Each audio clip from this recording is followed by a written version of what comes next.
This will be the final lesson in our series on Genesis, and we're going to pick up here with where Joseph is giving a final test to his brother's sincerity of repentance for what they did to him, and it will center on Benjamin, who was just greatly honored in front of them all by being given 5 times as much food as his brothers at the luncheon that Joseph had invited them to. So he tells his steward to load up the brothers with food and provisions, and then also to add the silver to the sacks as before. But this time he also has his own special silver cup put into Benjamin's sack of food, then sends the brothers on their way home. So he's adding a little twist to it. It's the same as before with a little extra for a final test. But shortly after he sends them off, he tells his steward to run after them and accuse Benjamin of stealing the silver cup. And the steward is supposed to say that the cup was used for divination, but that doesn't mean that Joseph actually did use it for that. That's just what that kind of cup was used for typically in Egypt. And if he had such a cup and they didn't know who he really was, why would Joseph need such a thing anyway, since he had demonstrated his ability to interpret dreams and so forth? So there's no reason that he would need a divination cup, is the point. So what it really means is that Joseph is still playing his role as a worshiper of heathen gods who could find out their plot by divination, but he's framing it to look like they stole the divination cup so he couldn't do that. So now let's look down here in verse 6, and it says the steward catches up to them and does what he was ordered. And while he searches their food sacks, the brothers offer themselves as slaves and the one found with the silver cup to be executed. But the steward says he will only take the thief as a slave and let the rest go. Now, when the thief, quote unquote, turns out to be Benjamin, the brothers tear their clothes in despair and return to the city. Unbeknownst to them, Joseph has set up a test to see if they'd still abandon their little brother to save their own skin, but they have passed this test.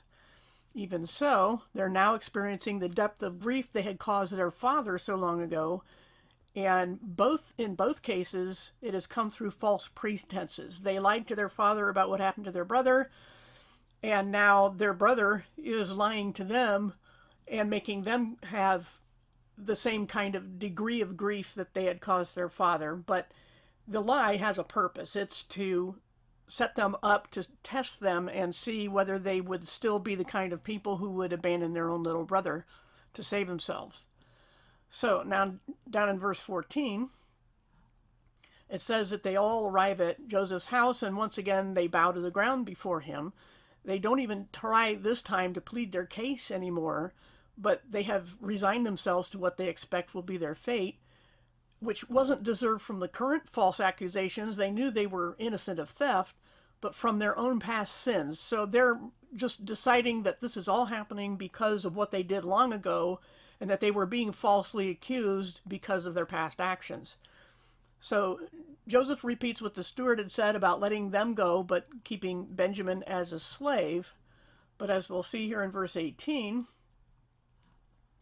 Judah pleads with him to listen to their whole story. Now keep in mind that Joseph never knew what they had said to Jacob until the famine. And as we can see down here, let's skip down to verse 28. Let me get there eventually. Only now does he learn that they had told him Joseph had been killed by wild animals. There's no way that Joseph would have had to know this unless they had told him in an earlier meeting, and the text didn't report that. At any rate, Judah adds that his father will literally die of grief if they return without Benjamin. Notice also that in contrast to his having left his brother Joseph to die, Judah offers to die for his brother Benjamin. It's this this willingness to sacrifice himself for his brother that would be ultimately fulfilled in the Messiah. All the trials and strife have refined the entire clan into a people who, at least for the time being, exemplify the kingdom of God. If only modern Christian leaders would also choose to be brought to the point of refinement so they too could model the king whose name they bear. But we'll go down to verse 45 here, or chapter 45, sorry. And at this point, Joseph can't stand it anymore, so he orders his staff to leave him alone with his brothers. But he breaks down and begins to sob so loud that all of Pharaoh's household can hear him anyway. And finally, he tells them who he is and asks if his father's still alive. But of course, the brothers are too dumbfounded to speak, probably also because he's suddenly speaking their language. So it's undoubtedly occurring to them that he has overheard all their conversations and knew exactly what they were saying all this time. So now, here in verse 4, it says that Joseph displays his exemplary character again by showing this great forgiveness, since it was all about God's plan to save his people from the famine, which would at that point last another 5 years. It's only 2 years into the famine by now. And the lesson we should learn from this is that God often allows great hardship and tragedy not to break us, but to discipline us. As the Apostle Paul will put it much later, the sufferings of this life are not worthy to be compared with the honor to be revealed in us in eternity. And we should strive to be like Joseph here in this story, because it's the way he recognizes God's hand in the events of his life, even if our own lives seem rather ordinary in comparison. The point is to keep an eye out for that. So at this point, we might wonder why God would have had to take all these measures at all, going through all these steps. But we could have asked that question back in Genesis 3 when Adam and Eve first sinned, because God could have snapped his fingers and simply created us all in our eternal state and not bothered with any of that at all. But, of course, on the other hand, such a thing would be unworthy of the God who created us in his image. Only a love freely given from a life genuinely lived would be worthy of God. In other words, it would be a sham, and it would not be something that the one true God would perpetrate, even if it means all these thousands of years of human history. Now, if we look at Constable's notes, again referenced in the description, there's a short list of the many parallels between this life of Joseph and that of the Messiah, and I will also add some more points to the list there. It's pretty short, and there's other things we could say, such as that both Joseph and Jesus are the favorite son. Both made claims to a special position. Both were hated by their brothers. Both were betrayed and deemed worthy of death. And while they were away from their brothers, both secured the means by which they would be saved, and both received a bride during that time. Both returned from the dead, and one figuratively and one literally, and both became a blessing to Jews and Gentiles alike. There's a lot more than that, but that gives you the idea, at least from what we've read here in Genesis, that such things are things we should always keep an eye out for, because this one is so obvious. It's not always going to be this obvious, but the point is that we need to keep our eyes peeled when we're studying the Bible about these things. And once again, we're reminded that God can be trusted to have good reasons for whatever pain, tragedy, grief, hardship, and bewilderment that we might experience in life. If we belong to him, we need to trust him. So now let's go down to verse 15.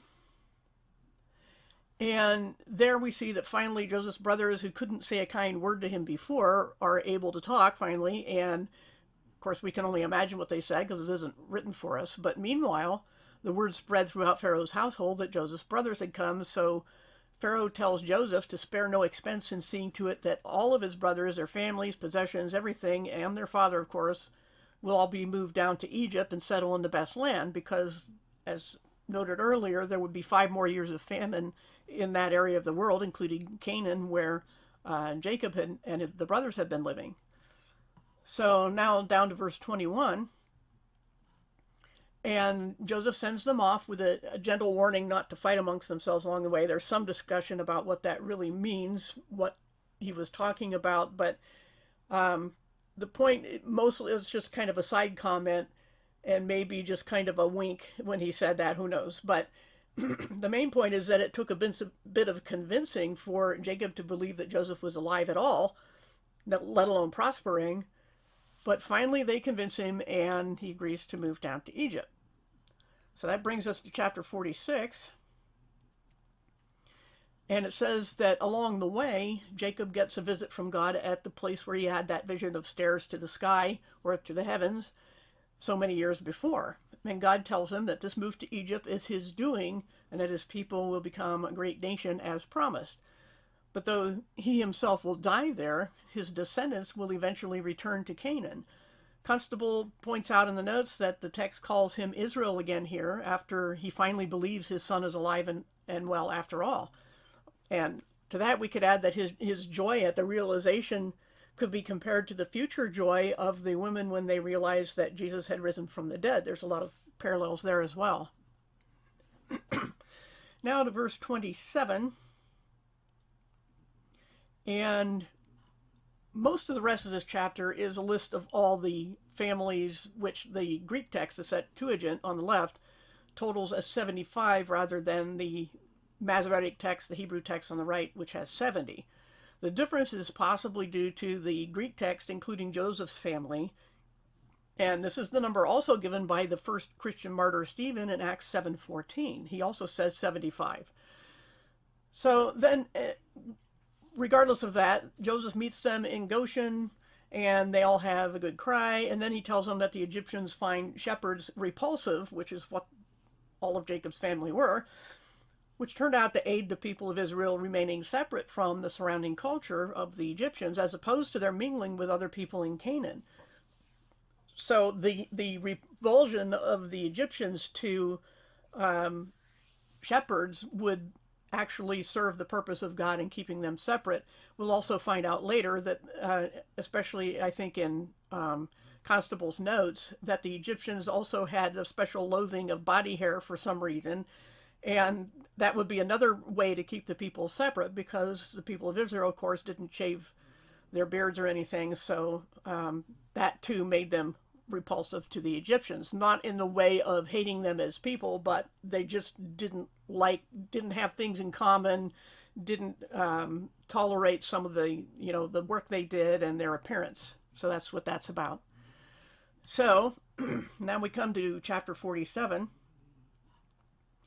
where it says Joseph takes 5 of his brothers to see Pharaoh, where they repeat what Joseph advised them to repeat about their being shepherds and being totally honest and not being afraid of the revulsion of the Egyptians.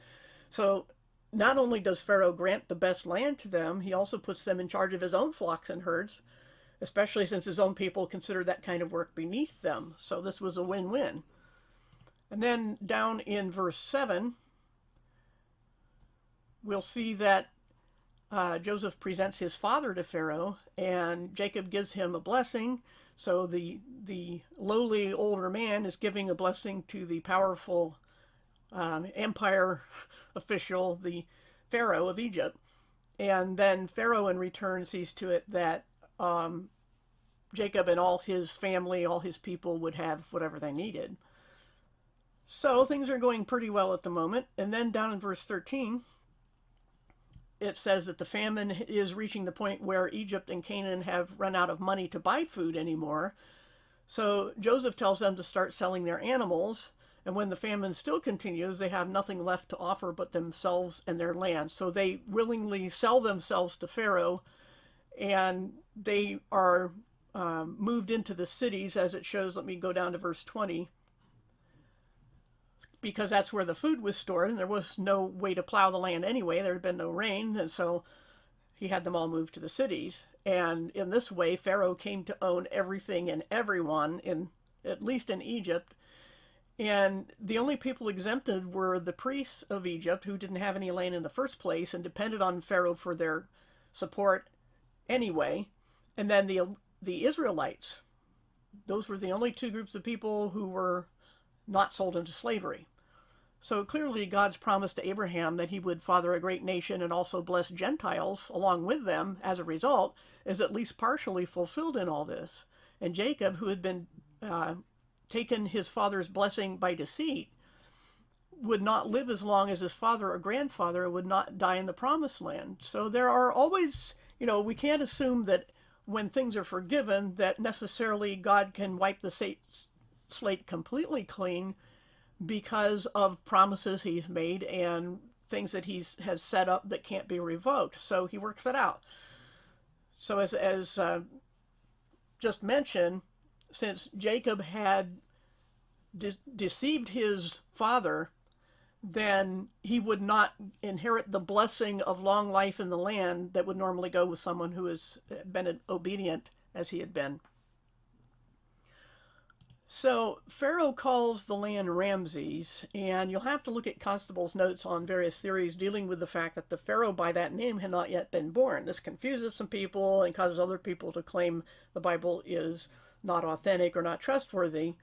But there are valid theories about it, but I don't want to take time to do that in this lesson, so you can check that out for yourself. Now down to verse 27.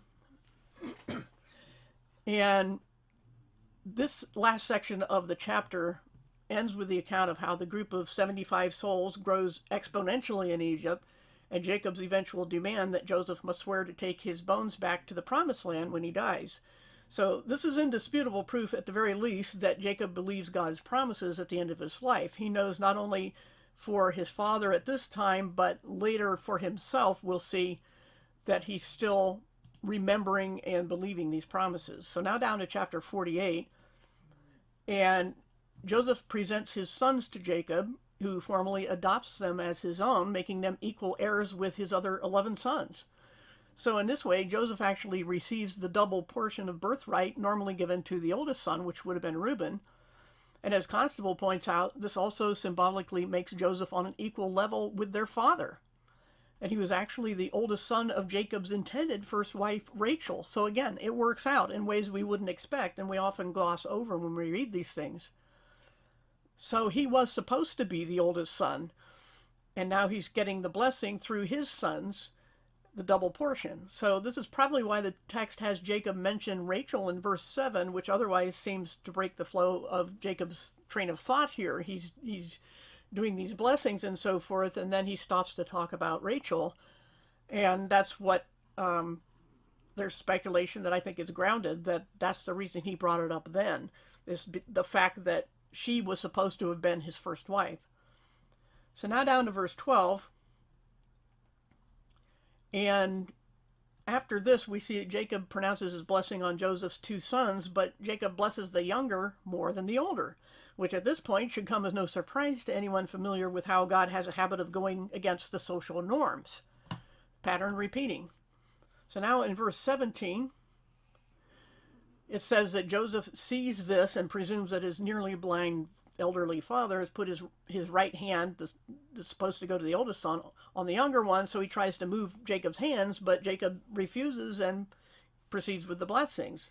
And this is where we get the idea of the laying on of hands. It was an ancient method of indicating spiritual blessing or power, and especially in this situation, a formal legal act. They didn't do a lot of writing on paper. They could write. They certainly had the ability to write, but most everyday activities such as this, a lot of it was just not put in writing. They were witnessed by credible people. And if you put your right hand on somebody and made a blessing or a pronouncement or a vow or whatever it was, this was legally binding. So that brings us to chapter 49. And now Jacob is ready to pronounce prophetic blessings and sometimes shame on all of his own 12 sons in order by age. He starts with Reuben, who was the firstborn, but his immorality and wildness will mean that he no longer will be prominent. And this is a process we've already seen in motion. And Constable notes also that the tribe of Reuben would turn out to never figure prominently in the future of Israel. Then down in verse 5, we see that he addresses Simon and Levi together, and those were the two who had plotted and executed the slaughter of the men of Shechem. And so not only are they rebuked for their quickness to shed blood, but also for having a habit, it says here, of maiming oxen for fun. Their tribes would turn out to be without their own land as a result of these things, that these were just really mean people. And so they would not get a land of their own, and they would be reduced to being scattered among all the other tribes. They'll get a few cities, but that's it. But we'll see eventually that the tribe of Levi will redeem itself in the time of Moses. So just because something's being pronounced here doesn't mean individual exceptions can be made and people can be redeemed. But this is largely the way things are turning out. And then we look down here in verse 8. And it's in contrast to the others so far. Jacob blesses Judah as the lion who rules over both his brothers and his enemies.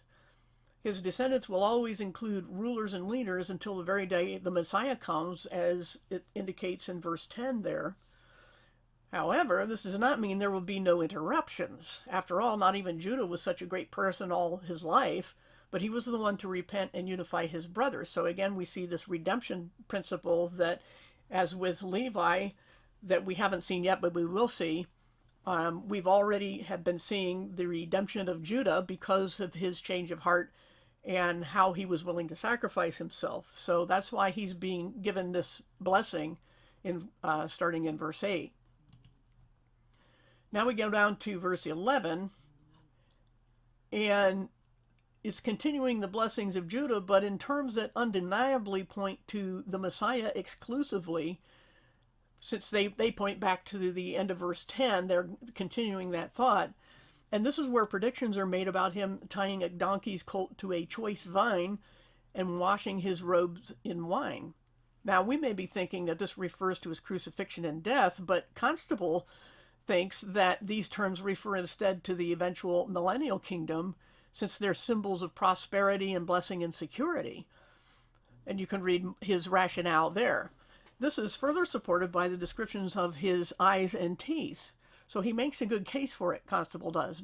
But on the other hand, we can probably still also take it as symbolic of Jesus' death as well, or even the winepress of the wrath of God that will be happening during the future tribulation. So it has several possibilities, but the primary one, as far as Constable and some other commentators for this particular context, seems to be of prosperity. And now down in verse 13, he goes on to Zebulun, and Constable also notes that these are plays on words, that every name has something to do with the blessing or prophecy that will be pronounced on them. And Zebulun is promised seafront property, so it must have something to do with that.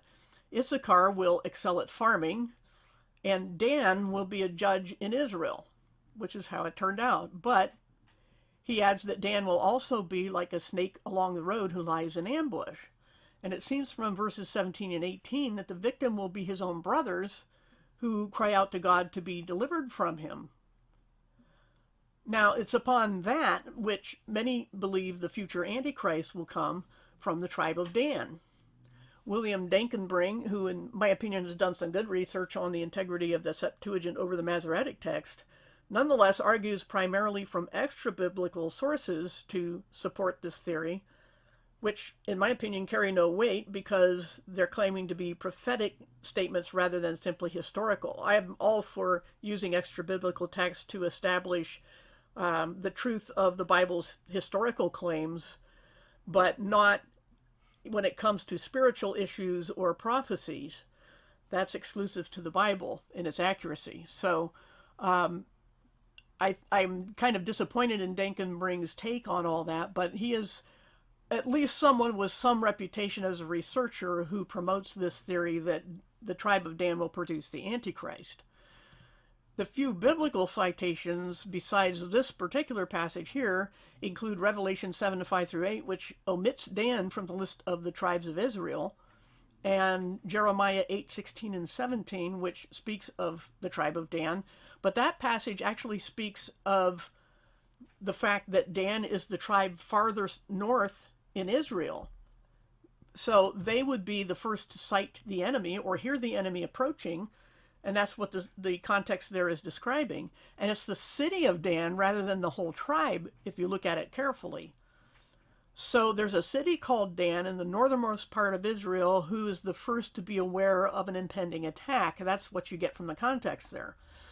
On the other hand, it also speaks of God sending serpents to bite the people of Israel, which match Jacob's word here about Dan as a tribe being like a serpent along the road. So while it is remotely possible to make a connection to the Antichrist with the tribe of Dan, there's certainly nothing firm or clearly scriptural on which to base it. It's a stretch at best. It could be true, but from this passage, we really don't get that. And if you put it together with other passages, there really aren't very many. And we also, eventually studying prophecy, have to make sure we put all the passages together to see what we can rule out. So now let's move on to verse 19. And he moves on, Jacob moves on to Gad's blessing or prophecy. But in spite of the reference there to attacking the heels of raiders, nobody tries to say that the Antichrist must come from the tribe of Gad, because that's another, you could relate that to, especially even back in Genesis 3, when God says that the serpent will strike the heel of the seed of the woman. The seed of the serpent will strike the heel of the woman, the seed of the woman. But nobody seems to make that connection. So again, this is inconsistent application. This is inconsistent to say that because of the serpent language attached to the tribe of Dan, that it means something about the Antichrist, and yet they ignore the striking at the heel of Gad. So that's enough of a question that we can put on that theory, as that the Antichrist must come from the tribe of Dan, because there's also connection here to Gad. So we shouldn't listen uncritically to such theories. We need to check them out thoroughly from every angle. And as I mentioned, especially when it comes to prophecy, check all the prophecies about the Antichrist and not just one or two. Then he moves on to Asher, and all it says there is that he will be rich, basically. And then Naphtali is promised what seems to mean some kind of admiration or attraction that really isn't very specific. Then in verse 22, he moves on to Joseph himself, and he is described as, of course, the victim of oppression who was ultimately vindicated and avenged by God, who is referred to here as the mighty one of Jacob, which is something that's the first time that appears in the scriptures. And then down in verse 27, the final blessing is on Benjamin, and it's of him being a successful warrior. So then Jacob gives instructions about where he wants his final burial place, near the graves of Abraham, Sarah, Isaac, Rebekah, and Leah. And no sooner than he finishes saying all these things, he breathes his last. So that was really a last-minute instruction, but he got that in. So now we move on to chapter 50, the final chapter in Genesis. And Joseph orders the Egyptian undertakers to prepare his father's body for burial, which undoubtedly involved mummification, since the process took 40 days. Then after the additional 70-day period of mourning on top of that, Joseph is granted permission to go to Canaan to bury his father. So in verse 7, off they go, and not just Joseph and his brothers, but his Egyptian household servants, and they did leave, most of their family, the Israelis, so to speak, did, but so presumably mainly the brothers and the household of Joseph's Egyptian servants.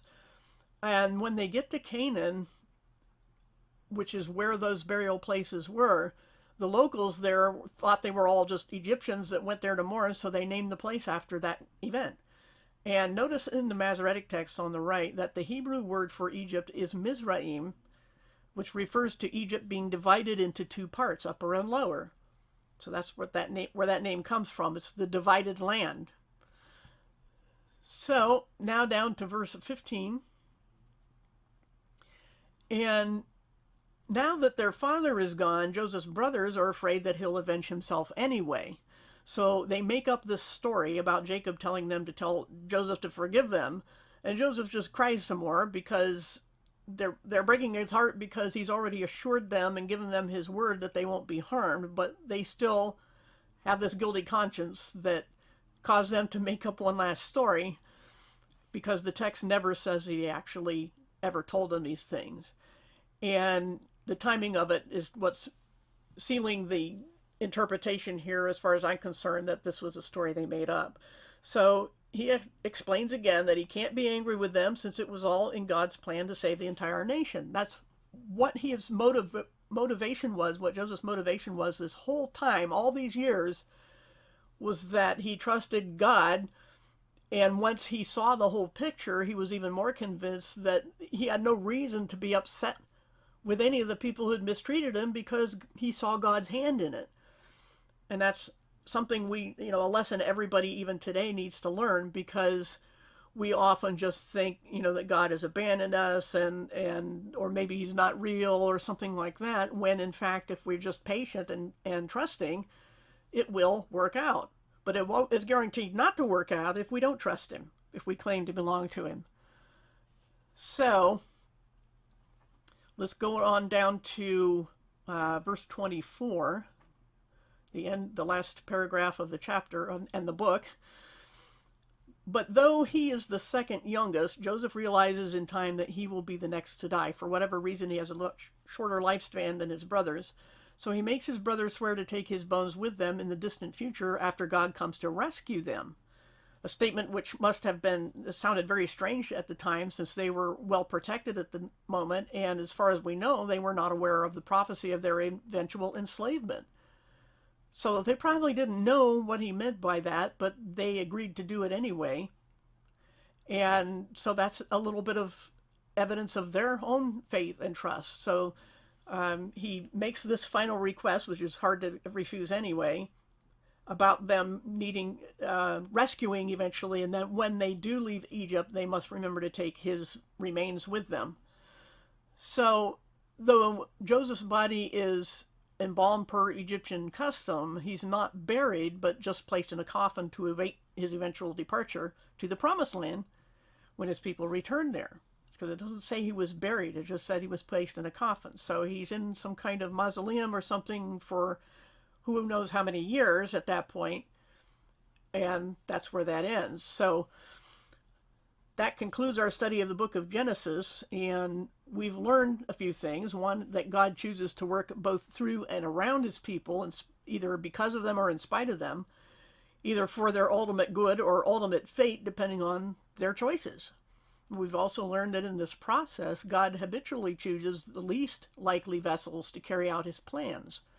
His focus is always on character, though never at the expense of his promises of physical blessings. There's not an either or exclusive. These things can both be true at the same time, the spiritual and the physical. He looks past a person's present condition to their future potential. And that's a theme that will be reinforced again in the life of King David, who at the time he was chosen was the despised son of Jesse, if not the youngest, one of the youngest of having 7 older brothers, and eventually also the lowly town of Bethlehem. This is how God operates.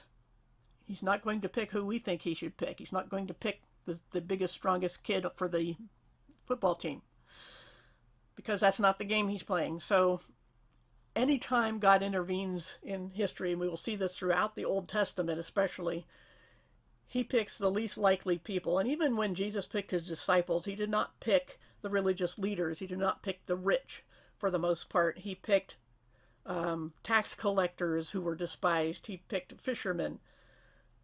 So when we pick people for anything to do with spiritual matters, we need to keep this same principle in mind, because we look on the flesh. We judge people as being restricted on the basis of their skin color or their gender or something like that, or where they're from, or their lack of certain kinds of education, when such things have really no bearing on their spiritual condition or their blessings by the Holy Spirit or their gifts.